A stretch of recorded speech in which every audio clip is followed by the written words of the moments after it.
안녕하세요. 아름다운 설화나 민담을 알아보는 시간입니다. 오늘은 조선 전기의 최고기생이자 조선 최고의 여류 시인으로 꼽히는 황진이 이야기 제8화로 송도 최고의 명기가 되어 수많은 한량들의 마음을 사로잡은 황진이, 그러나 그녀의 영혼을 빼앗은 단 한 사람 이사종과의 애틋한 사랑 이야기까지 함께 해볼까 합니다. 혹시 아직 이 채널 구독자가 아니시라면 지금 바로 구독 버튼을 꼭 눌러주시고요.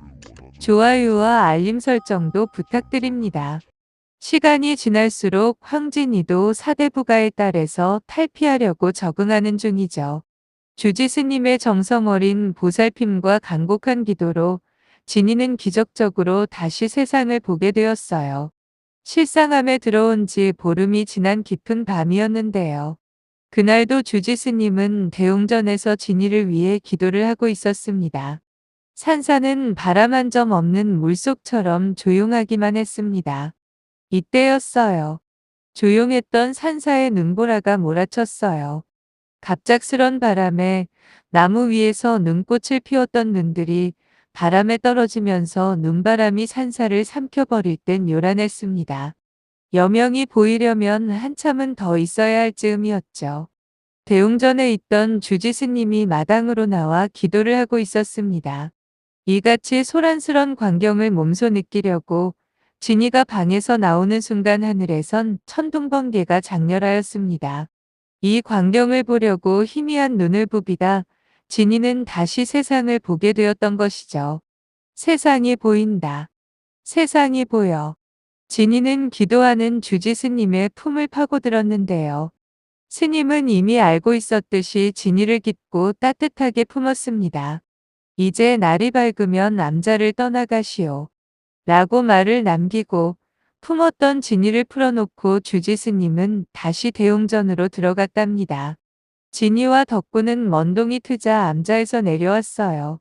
그리고는 바로 하나금의 의동생 퇴기 옥섬의 집으로 갔습니다. 옥섬의 집은 청루가 즐비한 청교방 거리에 있었죠. 현학금이 진이를 황진사에게 주고 어디론가 종적을 감춘 후 그림자처럼 붙어 다니던 옥섬은 청교방 거리에 자그마한 집을 얻어 거처하고 있었습니다. 방이 셋인데 하나는 늘 정갈하게 정돈하여 비워두었거든요.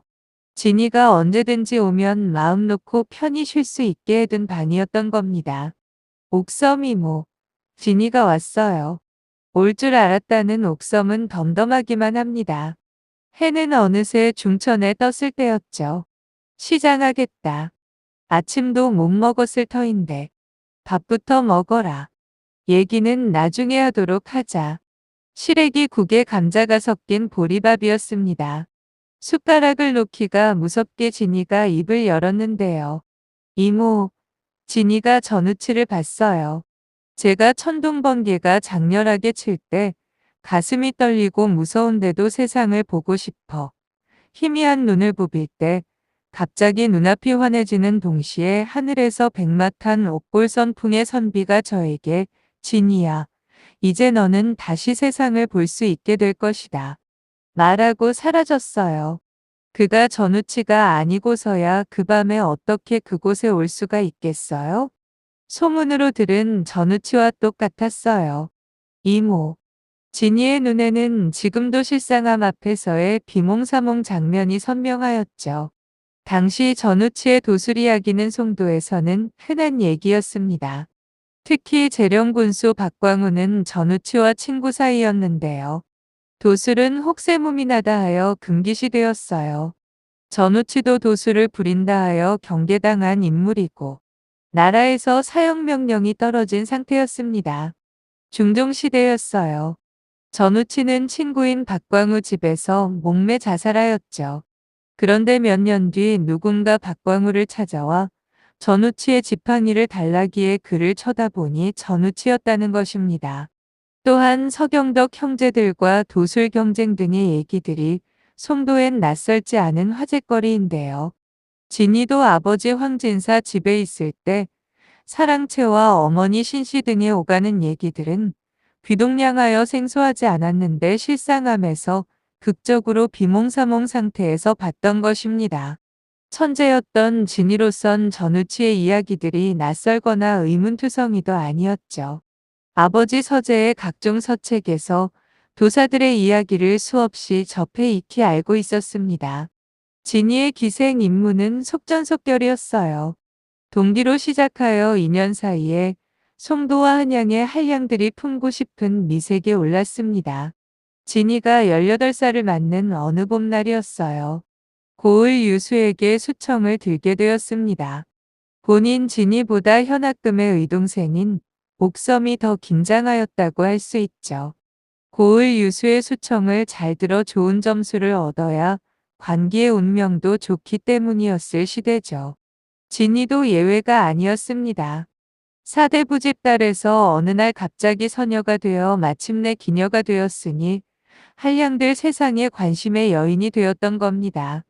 고을 수령이 동기들의 초야권을 갖는 것은 이상할 것도 없었죠. 진이의 초야권도 그렇게 송도 유수가 태상주 한 잔 마시듯 어느 날 차지하였던 겁니다. 진이의 기녀 생활 3년 만에 기적에서 나와 자유인으로 한량들의 세계를 주름잡았죠.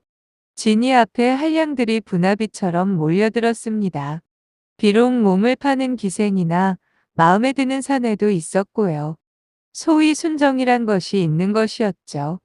돈, 화대를 주고 몸은 샀으나 영혼까지 살 수는 없어서였습니다. 숱한 사내들이 진이의 몸뚱이를 사서 육체의 향락을 즐겼으나 시서화의 3절을 넘어 노래와 춤, 기회까지 능통한 영혼까지 사지는 못했던 것입니다. 그런데 한 사내가 진이의 영혼을 사로잡았는데요. 바로 이사종이었습니다. 그는 부도 명예도 없는 소리꾼 낭만파, 소위 집시였던 겁니다. 그 청년에게 진이의 영혼이 넋을 빼앗겼는데요. 이사종은 어느 고관대작의 서자였던 거예요.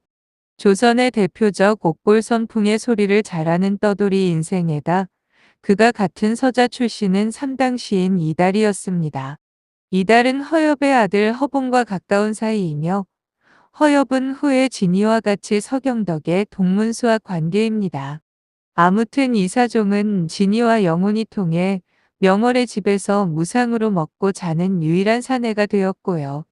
손님이 없을 땐 그들은 밤을 새는 신혼부부로 자연스럽게 뜨거운 밤으로 갔습니다.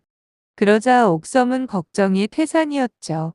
기생 나이 18이면 절정의 꽃 같은 시절인데 자칫 무일푼의 떠돌이에게 정신이 팔려 좋은 시절 다 보내고 자신과 같은 신세가 될까 눈앞이 캄캄할 때가 한두 번이 아니었습니다.